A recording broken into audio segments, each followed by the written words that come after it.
Yo, what is up, everybody, and welcome back.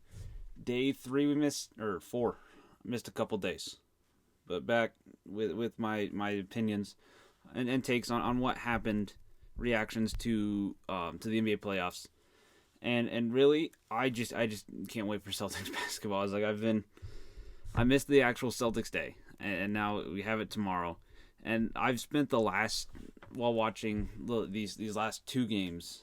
I spent a lot of time on NBA Twitter, and that was an unbelievable mistake. Like, that was just something I should know by now not to do while watching NBA basketball.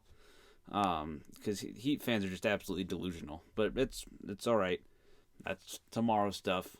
Um, but yeah, so starting off, we'll start off with the first game. The two big ones are these next two, but we'll start off with the first one. And my takeaway from this is just the Suns can't compete with the Timberwolves, which is weird considering they went 3-0 against them in the regular season. So it's weird to say that a team that beat them three times is 3-2 against them this year just can't compete with them. I was like, they can't compete with them, especially in Minnesota. Like, there's just nothing Phoenix can do that's working. It's like, you could say, oh, well, Devin Booker had 20. I was like, that's fair. McDaniels had 25, and that's Jaden McDaniels. All right, the clip of Ant saying it over and over. That's been NBA Twitter, baby. I was like their stars just aren't. 6 of 13 is not bad. 6 of 15 is not good. That's like 6 of 17 is bad. Like, that's just objectively bad for Bradley Beal. I think he tried to force it a little too much there. Should have gone more to Booker and Kevin Durant. And it's just the two ideas of what was going to happen in the series. Minnesota's defense clamps up, and these mid range studs can't get it going against a more compacted defense. Or these guys are just so talented that it doesn't matter. And it's looking like that first option. And it could 100% change in Game 3. I could see Phoenix coming out and running Minnesota out of the just the offensive pressure. I could see them giving Minnesota some hard times down in Phoenix. Now, I find that very unlikely. I was like, especially now with Grayson Allen being questionable, I guess you want to say.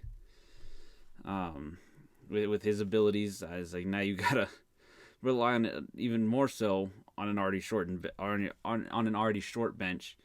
Now Grayson Allen's out. That's rough. In the end, I don't think I think Phoenix is done. I think they needed to win one of these first two games for me to believe in them winning the series, and they didn't do it. With that being said, if they win games 3 and 4, that does apply pressure to Minnesota. That 100% applies pressure. I don't see Phoenix winning a game in Minnesota. The fans, the energy there is incredible. It's unbelievable. So that's unfortunate for the Suns there, but I just don't see it. Moving on to my top game of the day. I was like, we got the Pacers and the Bucks in what I kind of expected the first game to be. Now, I did come to mind that Damian Lillard is still an insane NBA player. The Bucks at times play with a certain energy that is just, even without Giannis, it is unbelievable. It's hard to match with. And they came out with it, and that's what they played with in game 1. And then it all disappeared. Doc Rivers playoff mode engaged. Damian Lillard in the second half has been absolutely atrocious. Unbelievably horrible. It's amazing how someone can have such a good first half and then just immediately just collapse. It's honestly incredible to watch. I mean, I feel bad for I like Dame, but it's really impressive. But shout out Pascal Siakam, had an incredible game. It was just like he's unguardable without Giannis. No one on the Bucks matches up. Bobby Portis can't guard Pascal Siakam. Brook Lopez probably could, but they very rarely run Siakam without Miles Turner. It's a very good idea. The Bucks tried going small ball. That resulted in a very, very quick 2 from Pascal Siakam in the fourth quarter. tried his yeah, whistle, and it didn't. It was so until Giannis gets back, Pascal Siakam is unguardable, and that's what they needed. Now, when Giannis does come back, Tyrese Halliburton cannot go 4 for 10, and only shot two pointers. Went 3 for 7 from 3. That's just it's not gonna win you games against it. Excuse me, a Giannis-led Milwaukee Bucks team. It's just not going to happen. Turner and Nembhard were incredible. I was like, Turner, that was great. It's been great to see him playing good basketball. And then Nembhard was incredible. The pressure that Indiana's bench even came out with was incredible. That's exactly what Indiana needed to do. They were the first team to win on the road. And it is amazing how we went 12-0 with home teams winning. And now we are sitting at 12-2. It's incredible. It's fairly impressive. So we'll see if take a look here. Miami would be the next one up. That's not happening. See if New Orleans can extend it to 13-3. But yeah, from the Pacers game, I loved it. I loved every second of it. Kind of validating my Pacers pick. I hated picking them. Like, didn't feel good about it, but I like Pacers came to play. And I will say Halliburton 12 assists is still very good.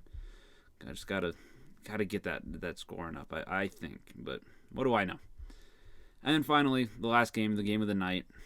Luka Doncic, Kyrie Irving didn't score as many points, but they won. So that's try and defend that one. I don't know. It's the whole Luka thing is interesting because you can't deny how talented he is. Like, Luka Doncic is otherworldly talented. Like, he is in that upper echelon of just pure talent.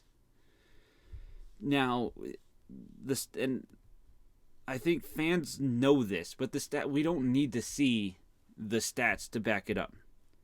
Like, 6 rebounds is perfectly fine. As long as you're getting the win. It's perfectly fine. You don't need 10 assists. 9 is great. 9's amazing. All right, just whatever comes naturally. 32 points is obviously incredible.